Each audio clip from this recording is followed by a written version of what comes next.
है। लेकिन आप विचारिए आखिर क्या कारण है कि पिछले 900 वर्षों में शक, हूण, तुर्क, तातार, कुषाण, यवन, चंगेज, पठान, मंगोल, मुगल, डच, फ्रांसीसी, पुर्तगाली और अंग्रेज आकर चले गए, हिंदुस्तान अभी भी जिंदा है। कारण नहीं, आप दिल से अरे कोई बात, आप ये स्वीकार कर लिया, बस दिल से दिल की मोहब्बतें मिलती हैं तो शायद हम प्रदेश को बदलने का काम। वाह वाह वाह वाह। मैं अंतिम पंक्तियां सीधे सीधे आप तक पहुंचा रहा हूं क्योंकि इस मुल्क को आज जिस बात की आवश्यकता है, शायद समय की सीमाएं खत्म हो जाएं, वो बात ना कह पाऊं आपसे, लेकिन पहली उंगली मैं अपनी तरफ उठाना चाहता हूं।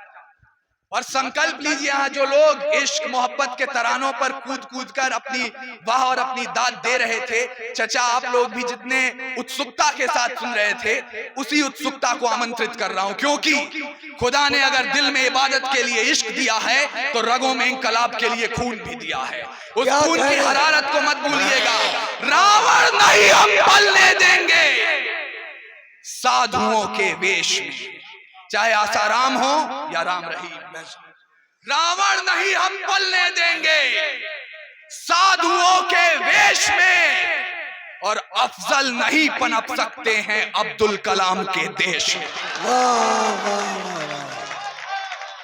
रावण नहीं हम पलने देंगे साधुओं के वेश में, और अफजल नहीं पनप सकते हैं अब्दुल कलाम के देश में। अरे फौलादी हिंदुस्तान है ये, दुर्योधन की जांग नहीं और भगत सिंह की मिट्टी पर खालिस्तान की मांग नहीं। क्या कहने। हिंदू हो या मुस्लिम उनके शीश नहीं कटने देंगे। अरे कसम तिरंगे की हमको फिर देश नहीं बटने देंगे। वाह वाह वाह। अंतिम 1 मिनट आपसे चाहता हूं और आप सब की इजाजत। जिन पानी देंगे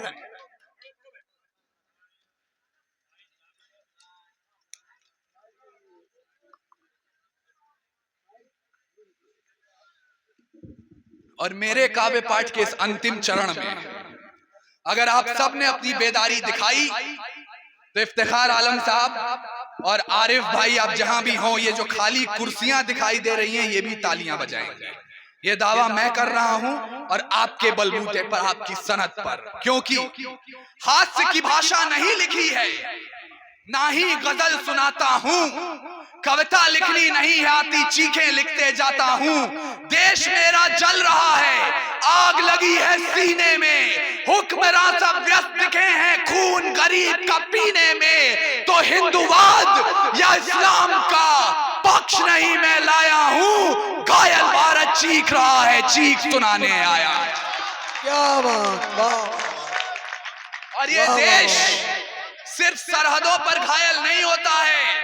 अरे जब मंदिर मस्जिद के नाम पर हथियार उठाया जाता है या दुधमुहों को भी हवस का शिकार बनाया जाता है, जब मठों के मठाधीश भी क्रोध में आने लगते हैं या मौलाना बारूदी पैगाम सुनाने लगते हैं, अरे शाहरुख खान के बेटे को सजा कड़ी दी जाती है और अडानी पोर्ट की बात नहीं की जाती है, पेट्रोल की कीमत चढ़ते चढ़ते झूले आसमान को, या लखीमपुर में सत्ता ने जब रौंद दिया किसान को, अरे न्यूज चैनलों ने भी जब जब राग दरबारी सीखा है, तब तब भारत जख्मी होकर मेरे जरिए चीखा है।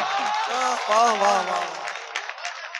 क्या बात है। तब तब भारत जख्मी होकर मेरे जरिए चीखा है। और अंतिम पंक्तियां मुझे विदा कीजिए, एक संकल्प लीजिए और हम आगे चरण में चलें मुशायरे के। जिन लोगों तक ये बात न पहुंची हो उन्हें भी संकल्प दिलाइए, कसम उठवाइए। आज हमने कौम की नुमाइंदगी की बात की, आज हमने हिंदू मुसलमान एक करने की बात की, मोहब्बत की बात की, माँ की बात की, लेकिन मादरे वतन को मत भूलिए, भारत माता को मत भूलिए। प्रीत की जो शीत गिरे गीत प्रेम के गाऊंगा, मौसम हो जो हंसने का बारंबार हंसाऊंगा, जुल्फ लिखूंगा कजरा रे और चाल ढाल मधुमास लिखूंगा, धड़कन किसी के नाम सदा और यौवन का एहसास लिखूंगा। पर भारत माँ को दर्द हुआ तो चीखूंगा चिल्लाऊंगा, गली गली में घूम घूम कर माँ की पीर सुनाऊंगा। आजाद भगत सुभाष पटेल को राख कुरेद जगाऊंगा, अशफाकुल्ला खां की भांति काकोरी दोहराऊंगा और शमशीर बना के कलम को अपने तिरंग का जयगान लिखूंगा। दुश्मन की छाती पर चढ़कर जय जय हिंदुस्तान। जिंदाबाद। अभी